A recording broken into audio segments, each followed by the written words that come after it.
Estamos de vuelta aquí en No Hay Derecho y vamos a hacer los comentarios de algunos temas sin duda muy importantes. Ernesto ya lo mencionaba, ayer se ha originado un hecho judicialmente muy relevante y políticamente, por cierto, también. Y es que Keiko Fujimori ha sido detenida en este momento, está ya en el marco de una detención preliminar. En un ratito le vamos a explicar de qué se trata esto. Y hay que, Ernesto, tratar de, para que los oyentes puedan tener clara la figura o la película en torno a esta detención, qué cosa es no solo lo que se le imputa a Keiko Fujimori, qué cosa concretamente se le atribuye, sino cuál es el habitual procedimiento y si esto que ha sucedido es algo que en casos vinculados a criminalidad organizada termina siendo usual o termina siendo extraordinario, es decir, fuera de lo común. Bueno, lo primero que hay que decir, Ernesto, para seguir una línea de tiempo, pero además describiendo el procedimiento, es que cuando se trata de investigaciones de organizaciones criminales, por su complejidad y por, digamos, que están inmersos un conjunto importante de personas, pues se requiere determinadas maneras de abordar investigaciones con esas características. Por eso es que esta es una investigación que viene ya de un tiempo largo y se tiene que ir poco a poco, ir dando cuenta de que los que participan de esta red o a quienes se les atribuye participación en esta red tiene que haberse identificado qué concretamente hacían dentro de la misma. ¿Este es un hecho usual que pasa cuando se ve este caso? Por supuesto que sí, este es un hecho totalmente legal, se ha hecho siguiendo todos los procedimientos que están establecidos en el Código de Procedimientos Penales. El fiscal José Domingo Pérez, que aquí hemos en varios momentos resaltado su actuación y que vino a conversar con nosotros hace algunas semanas, hizo el pedido después de haber armado la teoría de su caso y haber indagado y sobre todo conseguido algunos indicios razonables para imputarle un crimen, un delito tan grave a Keiko Fujimori, a quienes alrededor de ella participaron, dice la Fiscalía, de una organización criminal, y luego ha avanzado en pedirle a un juez, y en esta oportunidad es el juez Richard Concepción Carhuancho, el que al pedido de la Fiscalía ha valorado todo lo que la Fiscalía ha puesto sobre la mesa y en base a eso ha determinado que corresponde que se materialice el pedido del fiscal. No es que el fiscal José Domingo Pérez se le ocurrió y en sí mismo mandó detener a Keiko Fujimori. Esto ha tenido que pasar un control y ese control lo ha hecho el juez Carhuancho. Ahora, ¿qué tiene el juez Carhuancho y el señor José Domingo Pérez, que en los últimos tiempos han sido protagonistas de historias de lucha contra la corrupción muy concretas en casos muy específicos, que tienen en su accionar, digamos, algunos elementos que hacen predecible su forma de abordar estos temas? Y por eso es que no resulta raro ni excepcional que Constitución Carhuancho haya terminado tomando una decisión de esa naturaleza. Es decir, el procedimiento ha sido totalmente legal, estaba dentro de lo que era posible que pueda suceder y ha valorado el juez que todos los elementos que el fiscal ha presentado sostienen una medida gravosa o tan importante como esta que hemos podido ayer todos apreciar. Desde ese punto de vista, la crítica que se le puede hacer a lo que ayer ha sucedido está más bien cargado de elementos que tienen que ver con asuntos extrajudiciales y no estrictamente con aquello que, como digo, era posible que sucediera. Lo que le han dado a Keiko Fujimori es una detención preliminar, y aquí he visto que hay confusión en los medios de comunicación que creen o plantean que esto es igual que la prisión preventiva, y en realidad hay una diferencia importante que vamos a tratar de absolver o resolver ahora. Pero en esta primera parte, Ernesto, en delito de esta naturaleza, ese es el procedimiento y aquí se ha cumplido con ese procedimiento, es decir, por ese lado no hay cuestionamiento que pueda descartar o desvirtuar aquello que el juez ha decidido en el caso conocido como Los Cócteles, que se enmarca en una investigación de lavado de activos y porque hay varios actores, porque hay elementos que dan cuenta de una estructura y por cierto que tenían en la estructura en las funciones dentro de la estructura cierto liderazgo y Keiko Fujimori estaba a la cabeza. Se habla pues de una organización criminal dentro de una agrupación política que ahora vamos a detallar, además con nombres y funciones que cada uno de ellos tenía. Sí, bueno, remarcar algunos puntos que tú has dicho, que la entrada a evaluar eso tiene que ser en primer lugar que estamos en una investigación legal, es decir, ya tiene más de un año que se está investigando esto de los cócteles como parte de un caso de lavado de activos que vincula a una organización criminal. Justamente acuérdate que la famosa casación que podría haber dado Inostroza era tratar de sacar el caso de lo que es criminalidad organizada. Eso es lo primero. Entonces, acá no se está discutiendo, en este momento no se está decidiendo si es culpable o inocente, sino tiene que ver con cosas procesales.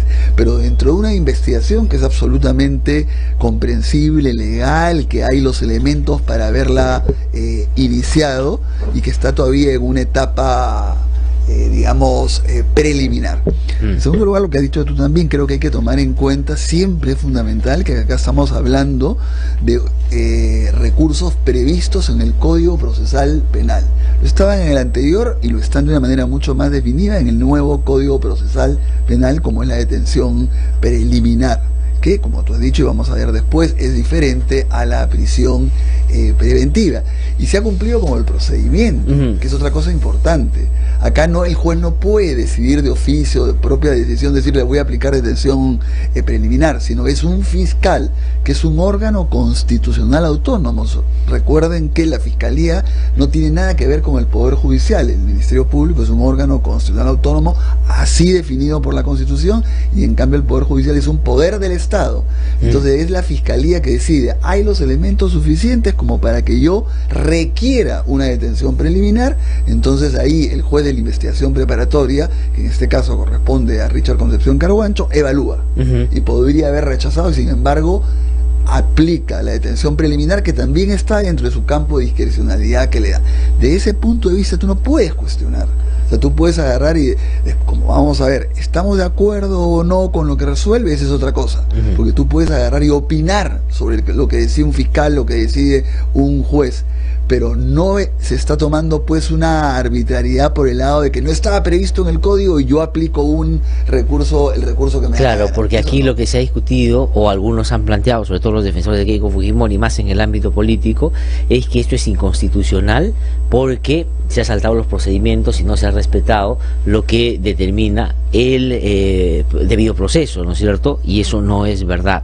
Pero además, ya pasando, efectivamente, pero avanzando para que todos tengamos claro qué cosa es lo que ha sucedido, qué cosa es concretamente, además, lo que yo decía, ¿no? En el caso de la actuación de Richard Concepción Carhuancho y de lo que ha sido la actuación del fiscal José Domingo Pérez en otros casos, era más o menos fácil de imaginar que hacia ahí iban a ir las decisiones, por una conducta que han tenido en torno a otros casos de similar magnitud y con características muy similares también, donde han decidido de la misma manera. Por eso es que hoy día, y eso vamos a cerrarlo más adelante, quienes critican a Richard Concepción Carhuancho de haber sido arbitrario, abusivo, de haber tomado una decisión que no era la más conveniente, pues hace un tiempo, cuando casos similares, donde otros eran los protagonistas y que eran enemigos, sobre todo del fujimorismo, estaban en el apremio de la señora Keiko Fujimori, saludaban, aplaudían, resaltaban la figura de Concepción Carhuancho y decían que es el mejor juez, y esa era una expresión de esperanza de lo que el sistema de justicia podía, a estas alturas de tanta corrupción, brindar para dar cuenta de que es posible que las cosas cambien. Es decir, quienes saludaban a Concepción Carhuancho, a Richard Concepción Carhuancho, hoy día, porque ya no les conviene la decisión que tomó, empiezan a criticar su accionar. Por eso es bien importante hacer esta interpretación, tanto de los procedimientos como de los hechos y del comportamiento de aquellos, sobre todo sectores políticos, que hoy día tratan de deslegitimar la decisión que se ha tomado en sede judicial. Pero vayamos concretamente a qué cosa es lo que dice el fiscal y que el juez ha avalado, y por eso ha tomado la decisión de pedir la detención preliminar de Keiko Fujimori. En primer lugar, de lo que se dice es que dentro de Fuerza Popular, que es una organización política, se montó una organización criminal que tenía una finalidad, que era lavar dinero. Por lo menos, digamos, si a la figura de lavado es la que el fiscal ha logrado identificar, se ha podido aquí evidenciar, ¿no es cierto? Eso quiere decir que el dinero que se inyectó a las campañas de Keiko Fujimori, en particular esta es del 2011, era un dinero de procedencia ilegal. Entonces el partido político recepciona ese dinero y lo lava, lo vuelve legal. ¿Y cómo hace? Y ahí está el dato bien importante que ustedes tienen que tener en cuenta. Utiliza varias modalidades de cómo los lavadores suelen hacer las cosas para ocultar justamente este acto ilícito. En primer lugar, en el caso de Keiko Fujimori, estamos hablando de por lo menos $1.200.000 que entregó Odebrecht. ¿Y cómo lo lavaron? Dice el fiscal y avala el juez que en primer lugar desarrollaron una serie de rifas, por ejemplo, que no se sabe en qué terminaron, al punto que en un caso muy concreto que una persona ganó una cantidad impresionante, nunca llegó a cobrarlo. Por lo tanto, efectivamente hay un asunto de dudosa trayectoria. En segundo lugar, dice que utilizaron los cócteles, que no han podido probar que se sostenían en la colaboración o contribución de algunos afiliados o algunos simpatizantes de Fuerza Popular. Es decir, las rifas y los cócteles fueron una modalidad para lavar ese dinero. Pero además de eso, ha logrado el fiscal identificar, Ernesto, que hay decenas de aportantes falsos. Es decir, pusieron el nombre de alguna persona como si hubieran aportado, cuando en realidad no dieron nada para esa campaña. Por lo tanto, ahí tienen tres elementos muy concretos que terminan constituyendo para el Ministerio Público como modalidades de lavado de activos que configuran el accionar de una organización criminal que tenía una estructura y a la cabeza quien se beneficiaba era Keiko Fujimori y su partido. Pero no solo había las rifas, no solo había los cócteles, no solo había los aportantes falsos, sino también había, y eso lo ha podido determinar el Ministerio Público, esto que hacen los lavadores, lo que se llama el pitufeo, es decir, van metiendo plata a través de una serie de personajes, utilizando diferentes cuentas, diferentes bancos, y ahí han logrado establecer, Ernesto, una red, por ejemplo, de familiares de algunos de los principales protagonistas. Yoshiyama, por ejemplo, sus familiares, los familiares y amigos de Orlando Reategui, gente muy cercana a Keiko Fujimori y otras personas que alrededor de ellos introducían plata, ¿no es cierto?, sin tener el soporte para poder justificar que efectivamente esa plata era legal. Es decir, toda esa manera de buscar ocultar el origen de los fondos es lo que para el fiscal constituye un caso de lavado de activos. Entonces el juez le dice, efectivamente, es decir, aquí ha habido una clara voluntad de ocultar el origen ilegal de estos fondos y lo han metido a la campaña de una manera que es muy sospechosa. Entonces, por el lado de la imputación en torno a la vinculación con el delito, me parece que hay elementos suficientes y razonables para el cuente de la modalidad. Y lo otro, Ernesto, y aquí termino, es la estructura. Hoy día varios diarios, pero creo que Perú 21 lo pone mejor, ponen toda el organigrama de la organización criminal que se le atribuye a esta que estaba inmersa dentro de Fuerza Popular. Por ejemplo, Keiko Fujimori era la lideresa de la agrupación. Jaime Yoshiyama y Augusto Bedoya eran los rectores, los que iban y negociaban la plata con barata y la traían. Y de ahí tenemos a la encargada de la administración y colocación del dinero ilícito, que era Adriana Tarazona, que era muy cercana a Keiko Fujimori. El que captaba a los falsos aportantes, Eric Mato Monge, es decir, él iba a buscar quiénes iban a poner su nombre si iban a haber aportado. Y de ahí están todos los aportantes. Luego están quienes introdujeron esta plata a través del pitufeo, quienes depositaron en distintos bancos esta plata para evitar que el radar diera con quiénes son los que están introduciendo estos dineros ilegales, y finalmente quienes ocultaron, obstruyeron, y que dentro del propio sistema de la Oficina Nacional de Procedimientos Electorales le dieron la certificación de buen comportamiento a Fuerza Popular para que por ahí no siguieran las investigaciones. Es decir, han logrado establecer una estructura y el funcionamiento de una red que hace para el juez Constantino Carguancho o le genere una convicción para por ese lado apuntar en que es correcto lo que el fiscal José Domingo Pérez había pedido, ¿no? Esto, digamos, describiendo un poco a grandes rasgos lo que dice el fiscal y luego avala el juez. Claro, yo creo que está bien que en el análisis partamos de describir primero un poco los hechos y ir como decantando el camino, ¿no? Ya hemos dicho, por ejemplo, efectivamente ubicamos que hay una figura de la detención preliminar, cuál es el procedimiento, cuándo se puede pedir, entonces tú no puedes cuestionar por ahí. En segundo lugar, hay una cosa absolutamente inventada que se ha sacado de la manga. Tampoco, de ninguna manera. De ninguna manera. Más bien, todos los elementos que tú has señalado, yo siempre me ha llamado la atención que no se vaya más rápido, ¿no es cierto? Que no estemos en otra etapa, porque yo creo pues que hay los suficientes elementos para que ya pudiéramos estar en una etapa de acusación, donde ya estuviéramos en una etapa de juzgamiento, de proceso, y se evalúe finalmente. Entonces, ahora, si hay que dejar para después lo que significa ya, cómo acreditas, si es un punto bien importante, porque tú puedes decir, yo en estos momentos puedo llegar a la conclusión que estamos ante una organización política que puede haber incurrido en lavado de activos a través de estos cócteles, de estas rifas, y por lo tanto hay una organización que la preside Keiko, que tienen tesoreros, que tienen... Pero esa parte de que la organización política es en realidad una organización criminal, sí es una parte esencial que se tiene que probar durante el proceso, ¿no? Claro. Porque hay que tomar en cuenta además que la definición de una organización criminal, que nuevamente insisto porque la gente se confunde, criminal no quiere decir que haya matado, que haya asesinado, sí, claro. No, que puede también haber, por supuesto, sicarios, y lo hay y todo, eso quiere decir que es un delito que no es cometido por una persona o por una pluralidad, sino por una organización que tiene una estructura, que tiene una organización, que tiene división de funciones, que tiene instancias, que tiene un jefe, que tiene fondos, todo eso. Sí. Pero obviamente, para decir que la organización política que se ha, valga la redundancia, organizado para competir en elecciones en el 2011 y en el 2016 es realmente una organización criminal, es parte del proceso. Sí, sí, claro, claro. Ahora, en concreto, la imputación es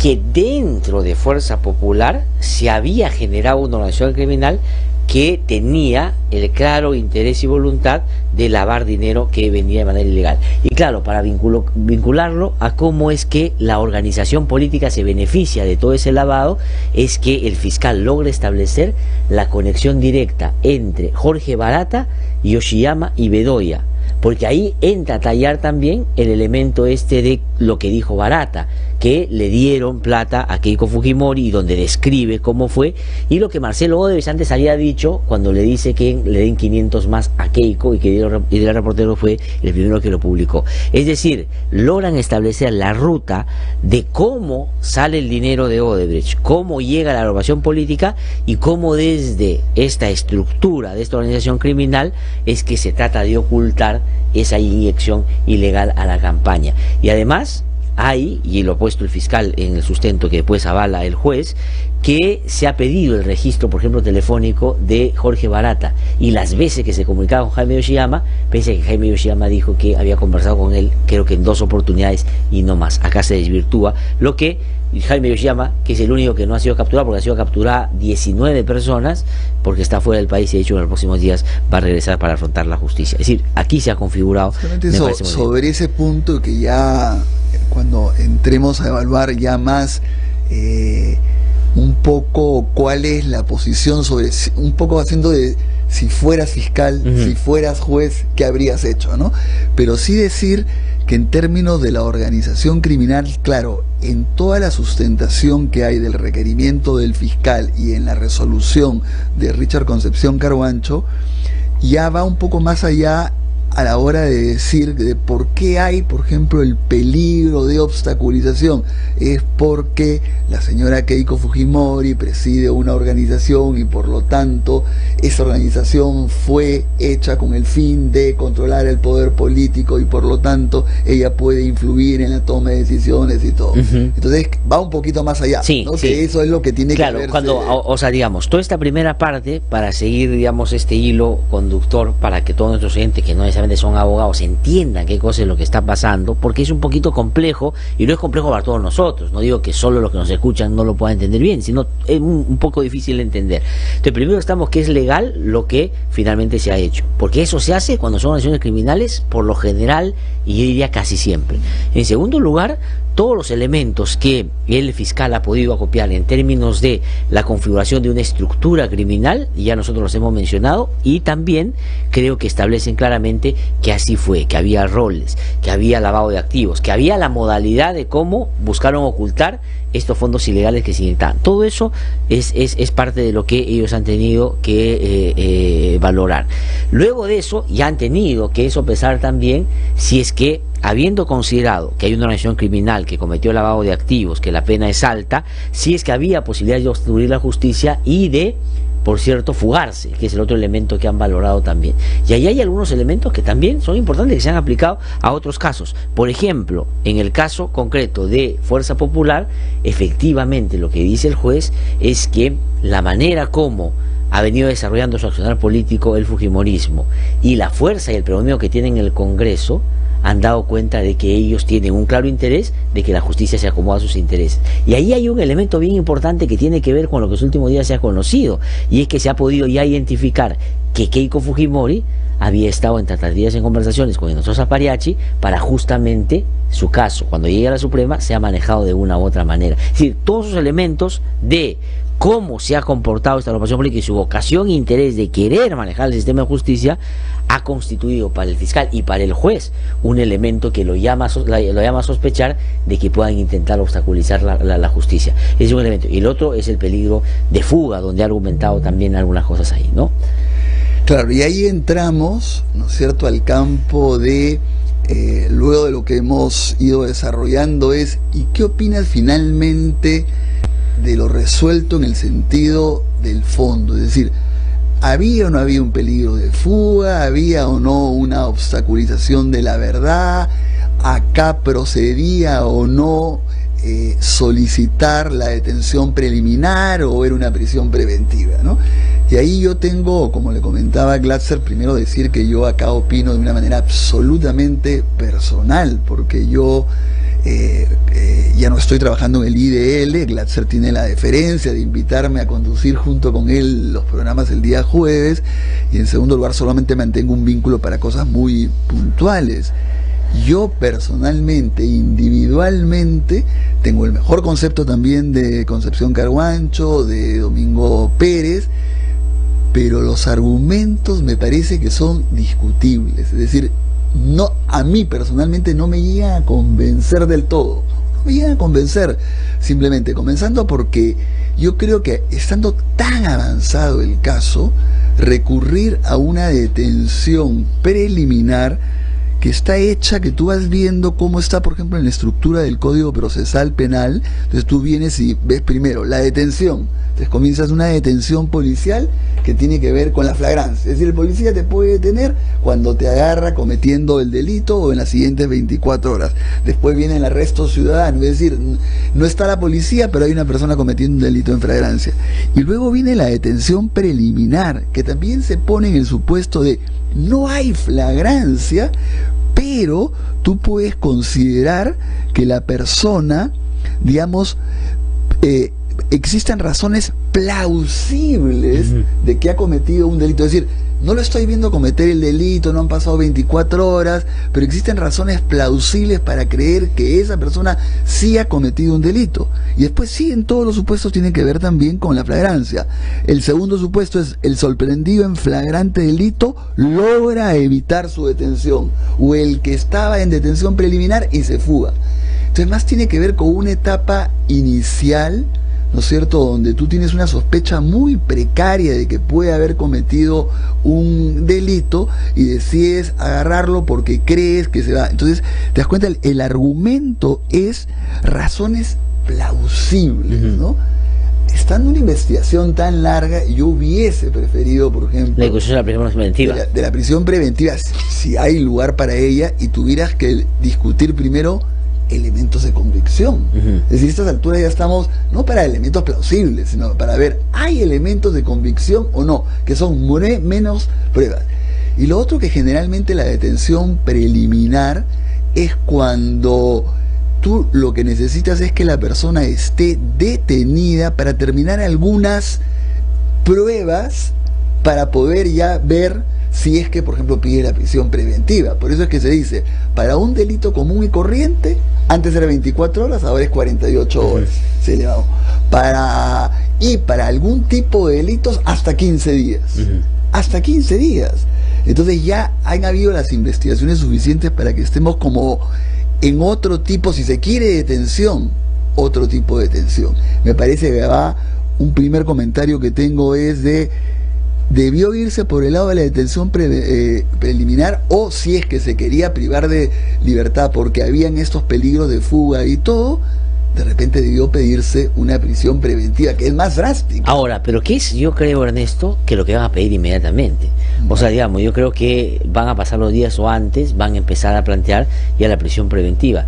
Y además, como ayer escuchaba o veía los comentarios de algunas personas que siguen con atención estos temas, decía, claro, que es muy difícil que después de haber pedido una detención preliminar, y con la exigencia y los estándares que ésta requiere para poderse dar, pues lo lógico tendría que ser, como paso siguiente, el tema de la prisión preventiva. Yo creo que eso dentro de algunos pocos días ya se va a estar discutiendo. Entonces, claro, lo que estamos acá efectivamente es en qué cosa era lo mejor para un caso que ya tiene un tiempo de investigación.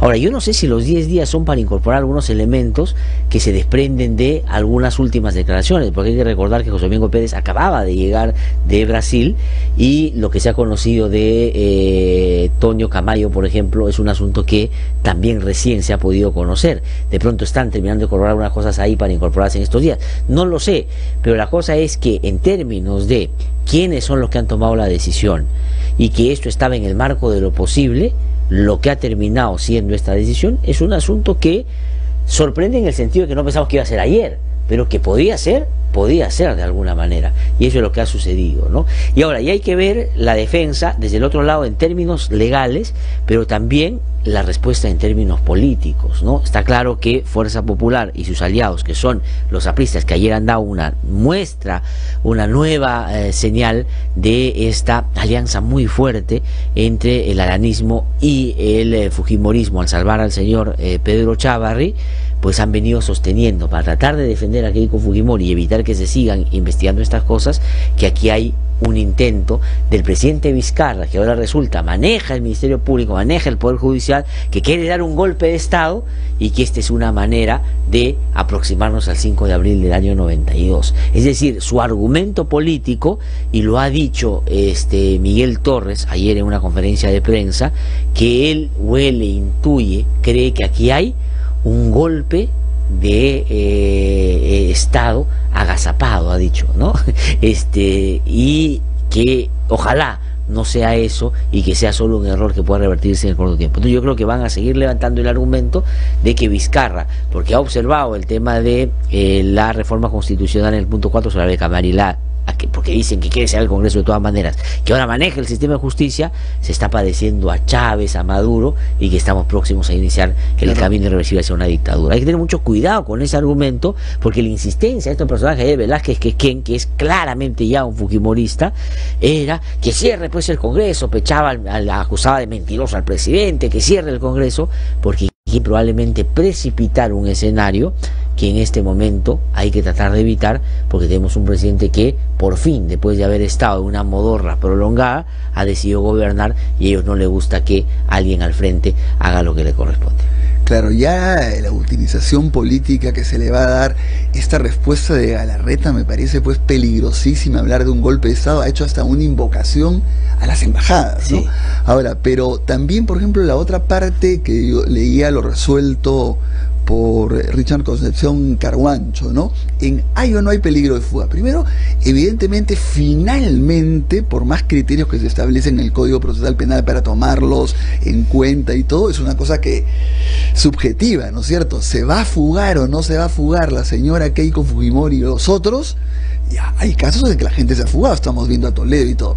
Pero pongamos a mí también ahí, tengo mis reparos, ¿no? ¿Por qué? Porque aplicarle este tema del arraigo, ¿no? De decir, por ejemplo, vive en casa alquilada, no tiene trabajo conocido, a una persona que está dirigiendo un partido político, que dirige, pues que sí, está haciendo política, que es normal que pueda ser mantenida, bancada por una organización política, es ya relativo, sobre todo porque hay una serie de casaciones que yo me parece importante que los fiscales y los jueces deberían recogerlo, donde dice todo este tema del arraigo, de la gravedad de la pena, todo es relativo.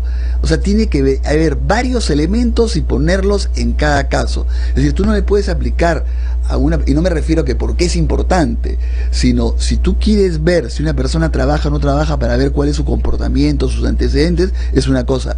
Pero no puedes, yo creo, para decir que se puede fugar, ir a entrar a ver si la casa de Keiko es alquilada o no es alquilada, por ejemplo. Ahora, pero hay otro elemento que valoran ellos también, a mí sí me parece importante, es el comportamiento procesal de Keiko Fujimori. Claro. Ha dicho, no ha ido a algunas diligencias y no ha justificado debidamente por qué no ha ido. Y ese me parece que sí es un elemento que ellos valoran. Lo otro, efectivamente, todo es discutible. En general, nuestra posición siempre ha sido acá, no solo en este, sino en todos los casos, que la prisión preventiva, la prisión preliminar o la detención preliminar son asuntos excepcionales y deben dar en el marco de casos donde claramente se establezca que pueden fugar o que pueda, digamos, haber este peligro del cual estamos ya conversando. Pero claro, aquí estamos en la trampa finalmente que los opositores o los fujimoristas y los apristas sobre todo pusieron y aplaudieron cuando se dio con enemigos políticos suyos, y ahora resulta cuando ponen a ellos es un asunto que termina siendo claramente inconveniente, dicen, ¿no? Y vamos a poner en un ratito, porque claro, has encontrado algunas afirmaciones de los fujimoristas, ¿no? En torno a lo que decían hace un tiempo sobre la actuación de Concepción Carhuancho. De hecho, decían pues que era el mejor juez, que era si tuviéramos, he leído unas declaraciones de Barba Caballero, creo que decía, si tuviéramos 2 Concepción Carhuancho en el Poder Judicial sería suficiente para acabar con la corrupción. Ya bueno, ese es el que ha determinado que Keiko Fujimori vaya a una detención preliminar.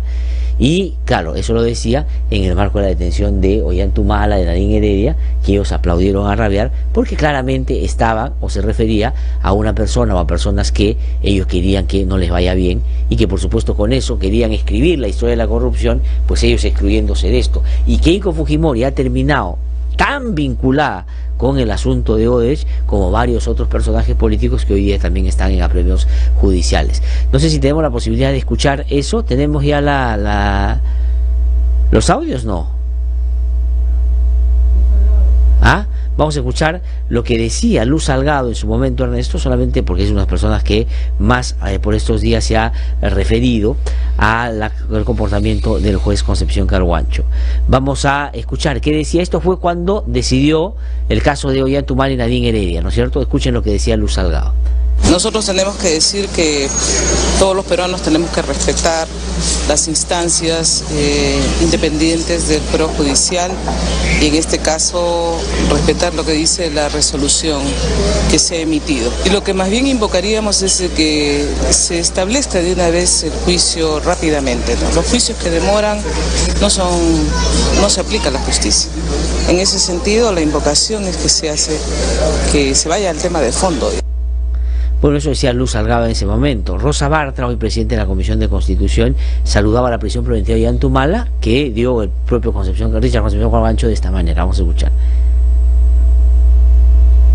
Yo tengo que saludar. Nosotros veníamos pidiendo desde hace bastante tiempo decisiones no solamente rápidas, no solamente pedíamos celeridad, sino también pedíamos severidad. Así que esta prisión preventiva hay que saludarlo. Nosotros esperamos que haya sí un juzgamiento rápido, que el Perú conozca la verdad y que quienes se atrevieron a delinquir, como aparentemente es en este caso, podamos nosotros por lo tanto asistir ahora sí a un esclarecimiento completo de los hechos y a la sanción que corresponda. Bueno, yo estoy de acuerdo con Rosa Bartra, y claramente hoy día está pasando eso con Keiko Fujimori. Es decir, ha llegado a la convicción el fiscal primero y el juez después de que Keiko Fujimori está en la situación que ella describe. Pero tenemos unos tweets que en ese momento, si lo podemos poner en pantalla por favor, para que nos sigan en la televisión o en las redes, lo puedan ver con nosotros. A ver, sí, lo tenemos. Por ejemplo, Alfonso Baella, que es un periodista, digamos, que tiene un movimiento importante en las redes sociales, decía en ese momento: juez Concepción Carhuancho se convierte en un referente para todos los peruanos, ojalá que otros fiscales y jueces sigan el camino. La pregunta es, ¿seguirá pensando lo mismo después de que tomó la decisión con Keiko Fujimori? Bueno, si es consecuente y coherente, que espero sea, imagino que sí. Sigamos poniendo otros. Ahí está Diana Seminario, otra periodista, digamos, que por lo general es muy severa cuando acusa de corrupción a algunos personajes. Decía: muchas gracias, juez Richard Concepción Carhuancho. Lamento que ya no siga en el caso Odebrecht, cuando se discutía la posibilidad de que iba a mantenerse ahí o no. Sigamos viendo. Ahí está Hugo Guerra, también, digamos, claramente un fujimorista decía, no es arbitrariedad, el juez Concepción Carhuancho ha procedido correctamente, devuelve la fe en la justicia peruana. Es decir, había un aplauso a Concepción Carhuancho muy interesante. Seguimos poniendo, repito, nomás un par más. Barba, caballero, judicial, no. Un tal Carhuancho, sí, ¿no es cierto? El feliz con la actuación de Richard Concepción Carhuancho. Y terminamos con una más, Karina Calmet, que es una defensora del fujimorismo, pues muy conocida, sacó inclusive unos polos con la fotografía de Concepción Carhuancho y en ese momento puso un hashtag que se llamaba Gracias Carhuancho, héroe, justicia, arriba Perú.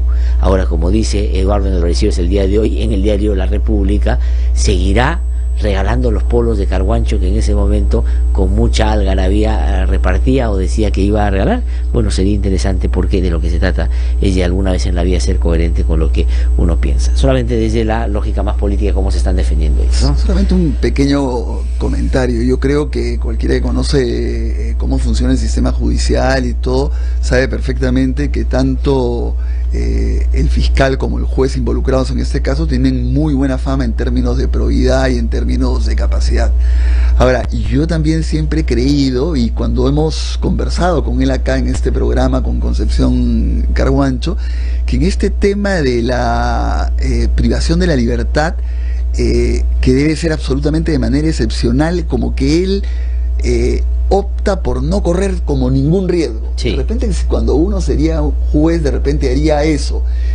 Pero a la vez hay que tener pues mucho cuidado, ¿no? Porque la regla es que uno se priva a una persona de libertad que cuando no tiene sentencia firme, solo cuando es estrictamente indispensable, ¿no? Sí. Y en eso tal vez hay críticas que se le puede hacer. Se le puede hacer desde el punto de vista que yo como ciudadano se las hago. De repente como juez o fiscal uno actúa de otra manera, ¿no? Yo creo que ahí hay que tener un mucho mayor cuidado, no solamente en el caso de Keiko, no solamente en el caso de Humala, en general. No, en general, yo creo que, digamos, se ha pervertido el uso de la prisión preventiva y ese es un asunto que seriamente en algún momento hay que discutir. Y que lo hemos venido diciendo además años. Digamos, años. Y el otro asunto es que efectivamente en el caso de Richard Concepción Carhuancho, él tiene otro argumento. Cuando uno le dice, oye, pero no necesariamente es la prisión preventiva la que finalmente debe aplicarse en todos los casos. Él dice, en todo caso es mi criterio, claro, que la sala en segunda instancia revoque mi mandato, que es, digamos, la pluralidad de instancias al que él argumenta. Pero en fin...